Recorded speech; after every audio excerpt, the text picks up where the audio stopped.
Mesdames et messieurs, bonsoir, c'est l'heure de l'Info Monde.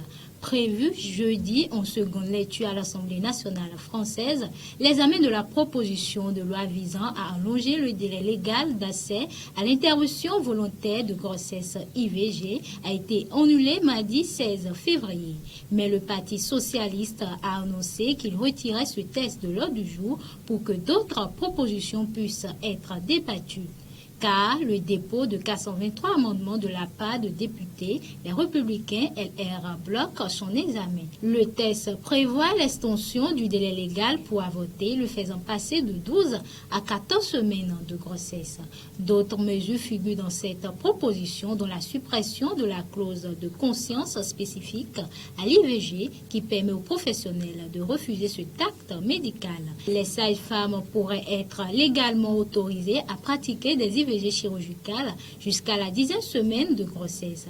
Le 8 octobre, la proposition de loi avait été adoptée par les députés avec le soutien de la gauche et de la majorité. Le texte a ensuite été rejeté en janvier par le Sénat à majorité de droite et était attendu jeudi pour une seconde lecture. En Birmanie, le rapporteur des Nations Unies, Tom Andrews, crée un regain de violence après avoir été informé mardi 16 février de l'envoi de soldats depuis des régions périphériques vers Rangoon. Dans le passé, de tels mouvements de troupes ont précédé des meurtres, des disparitions et des détentions à grande échelle, a-t-il mis en garde, se disant terrifié.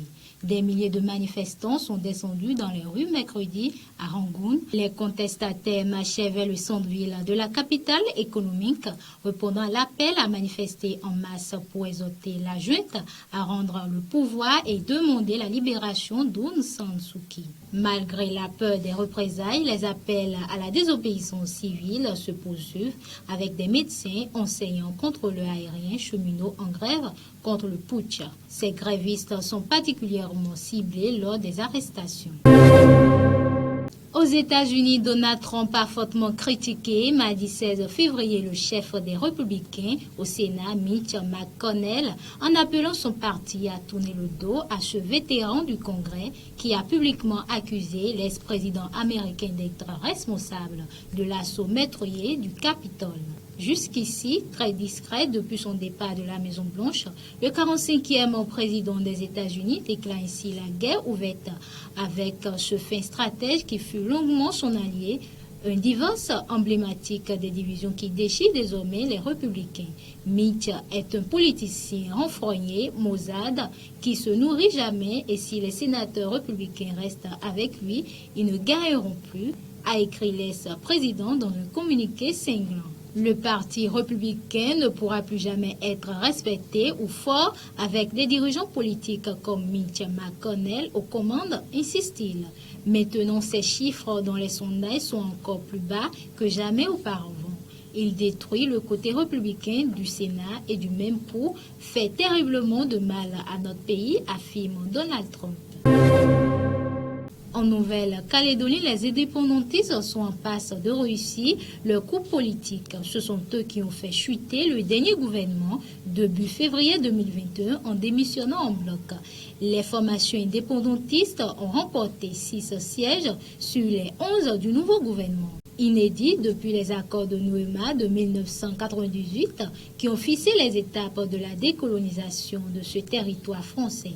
Les indépendantistes doivent maintenant se mettre d'accord sur un candidat pour trouver un président consensuel. D'abord autour de la reprise de l'usine de nickel de Vallée, les indépendantistes sont contre la dernière offre de reprise. Ils craignent de perdre le contrôle sur le nickel, la richesse de l'archipel. Et c'est pour cette raison qu'ils ont fait tomber le dernier gouvernement pour bloquer le processus et faire pression sur l'État français. Le terrain sensible, c'est la perspective d'un 3e et dernier référendum d'indépendance avant 2022. L'arrivée au pouvoir des indépendantistes pourrait attiser encore plus les tensions politiques avec les loyalistes, les partisans d'une Nouvelle-Calédonie restant sous drapeau français.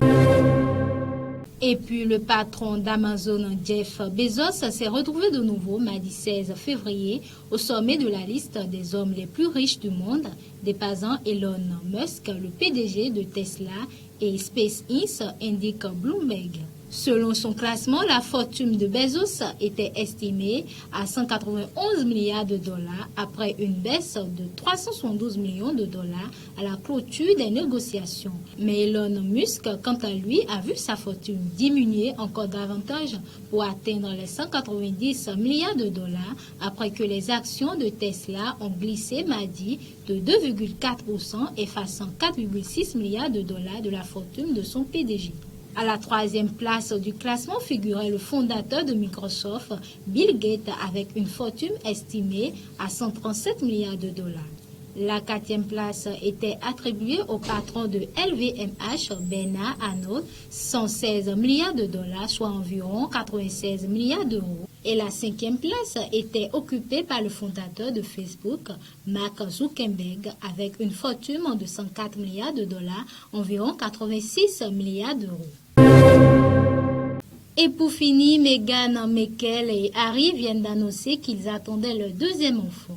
La presse américaine a indiqué que le couple avait enregistré une émission télévisée avec Oprah Winfrey. La célèbre animatrice, qui est aussi le voisine à Santa Barbara, a donc recueilli leurs confidences tant attendues alors que les succès se font très discrets depuis un an.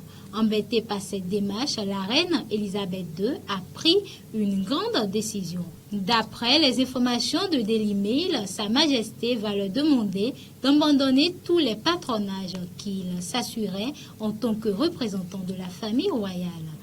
Et cette annonce pourrait intervenir à la fin du mois de mars pour le premier anniversaire du Brexit.